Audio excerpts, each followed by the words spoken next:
Hi ಎಲ್ಲರಿಗೂ ನಮಸ್ಕಾರ. Welcome back to my cooking vlog. ಇವತ್ತಿನ ನನ್ನ ವ್ಲಾಗಲ್ಲಿ ಎಗ್ ಫ್ರೈಡ್ ರೈಸು ನಿಜವಾಗ್ಲೂ ನೀವು ಹೊರಗಡೆ ಹೇಗೆ ತಿಂತೀರಾ, ಹೊರಗಡೆ ರೆಸ್ಟೋರೆಂಟಲ್ಲಿ ಆಗ್ಬೋದು, ಚಾಟ್ಸಲ್ಲಿ ಆಗ್ಬೋದು, ಹೇಗೆ ತಿಂತೀರಾ ಸೇಮ್ ಅದೇ ಥರ ಬಂದಿತ್ತು. ನಾನು ಮಾಡಿ ಟೇಸ್ಟ್ ಮಾಡಾದಮೇಲೆ ನಿಮಗೆ ತೋರಿಸ್ತಾ ಇದ್ದೀನಿ ಬನ್ನಿ. ಮೊದಲನೇದಾಗಿ ನಾನಿಲ್ಲಿ ಒಂದು ಪ್ಯಾನ್ ಇಟ್ಟು ಎಣ್ಣೆ ಹಾಕ್ತಾಯಿದ್ದೀನಿ. ಎಣ್ಣೆ ಸ್ವಲ್ಪ ನಾವಿಲ್ಲಿ ಜಾಸ್ತಿ ಹಾಕಬೇಕು.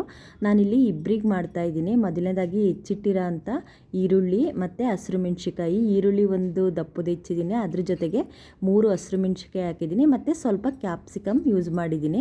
ಕ್ಯಾಪ್ಸಿಕಮ್ನ ಚೆನ್ನಾಗಿ ಫ್ರೈ ಮಾಡಬೇಕು.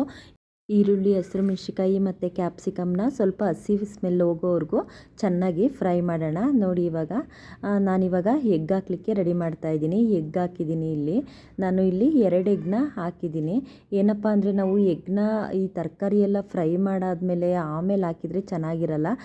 ಎಗ್ ಬುರ್ಜಿ ಹೇಗೆ ಮಾಡ್ತೀವಿ ಅದೇ ಥರ ಸೇಮ್ ಮಾಡಬೇಕು. ಈರುಳ್ಳಿ ಕ್ಯಾಪ್ಸಿಕಮ್ ಹಾಕಾದ್ಮೇಲೆ ಒಂದು ಸ್ವಲ್ಪ ಫ್ರೈ ಆಗಾದ್ಮೇಲೆ ನಾವು ಎಗ್ ಹಾಕ್ಬಿಟ್ಟು ಅದ್ರ ಮೇಲೆ ನಾನು ಸಾಲ್ಟ್ ಹಾಕಿದ್ದೀನಿ. ಸಾಲ್ಟ್ ಹಾಕ್ಬಿಟ್ಟು ನೋಡಿ ಇವಾಗ ಚೆನ್ನಾಗಿ ಮಿಕ್ಸ್ ಮಾಡ್ತಾಯಿದ್ದೀನಿ. ಒಂದು ಮಿಕ್ಸ್ ಕೊಡೋಣ ಚೆನ್ನಾಗಿ. ಆಯಿಲ್ ಜಾಸ್ತಿ ಹಾಕೋದ್ರಿಂದ ನಮಗೆ ಇದು ತಳ ಹಿಡಿಯೋದಿಲ್ಲ, ಅದಕ್ಕೆ ಆಯಿಲ್ ಸ್ವಲ್ಪ ನಾವು ಹೆಚ್ಚು ಯೂಸ್ ಮಾಡಬೇಕು. ನೋಡಿ ಇವಾಗ ಇದೆಲ್ಲ ಮಿಕ್ಸ್ ಆಗಿದೆ. ಈ ಹಂತದಲ್ಲಿ ನಾನು ಸ್ವಲ್ಪ ಅಂದರೆ ಫ್ರೈಡ್ ರೈಸ್ ಮಸಾಲೆನ ಯೂಸ್ ಮಾಡ್ತಾಯಿದ್ದೀನಿ.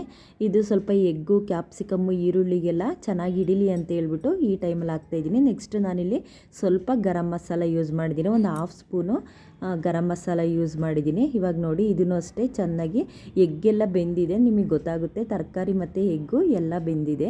ನಾವು ಇದೇ ರೀತಿಯೂ ವೆಜ್ ಫ್ರೈಡ್ ರೈಸ್ನೂ ಮಾಡ್ಬೋದು. ಎಗ್ ಹಾಕೋ ಬದಲು ನಾವಿಲ್ಲಿ ಕ್ಯಾಪ್ಸಿಕಮ್ಮು ಮತ್ತು ಕ್ಯಾಬೇಜ್ ಹಾಕಿದರೆ ಸೇಮು ವೆಜ್ ಫ್ರೈಡ್ ರೈಸ್ ಆಗುತ್ತೆ. ಇವಾಗ ನಾನು ಬೇಯಿಸಿರೋ ಅಂಥ ಅನ್ನನ ಹಾಕ್ತಾಯಿದ್ದೀನಿ. ಅನ್ನ ಹಾಕ್ಬಿಟ್ಟು ಚೆನ್ನಾಗಿ ಮಿಕ್ಸ್ ಮಾಡೋಣ.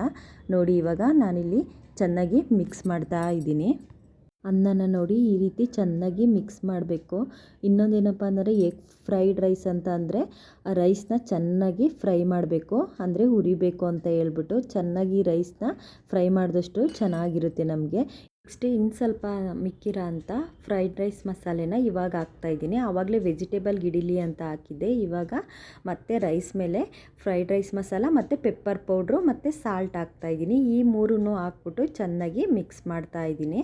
ನೋಡಿ ಇವಾಗ ಚೆನ್ನಾಗಿ ಮಿಕ್ಸ್ ಆಗ್ತಿದೆ. ಮತ್ತು ಒಂದು 5 ನಿಮಿಷ ಚೆನ್ನಾಗಿ ನಾವು ಫ್ರೈ ಮಾಡಬೇಕು. ಇದು ಫ್ರೈ ಮಾಡಾದಮೇಲೆ ನೋಡಿ ಸೋಯಾ ಸಾಸ್ ಹಾಕ್ತಾಯಿದ್ದೀನಿ. ಸೋಯಾ ಸಾಸ್ನೂ ಅಷ್ಟೇ 1 ಸ್ಪೂನ್ ಹಾಕಿದರೆ ಸಾಕು ನೀವು.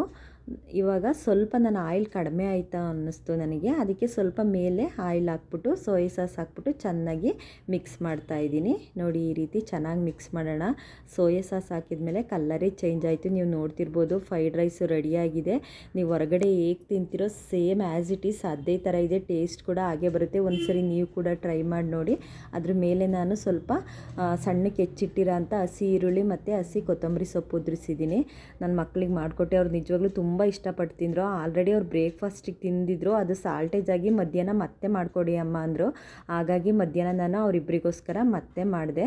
ತುಂಬ ಇಷ್ಟಪಟ್ಟು ತಿಂದರು. ಅದಕ್ಕೋಸ್ಕರ ನಿಮ್ಮ ಜೊತೆನೂ ಶೇರ್ ಮಾಡ್ತಿದ್ದೀನಿ. ಮತ್ತು ನಾನು ಮಾಡ್ತಿರೋ ವೀಡಿಯೋಸ್ ನಿಮ್ಗೆ ಇಷ್ಟ ಆದರೆ ದಯಮಾಡಿ ನನ್ನ ಚಾನಲ್ನ ಸಬ್ಸ್ಕ್ರೈಬ್ ಮಾಡಿ, ಸಪೋರ್ಟ್ ಮಾಡಿ. Thank you all.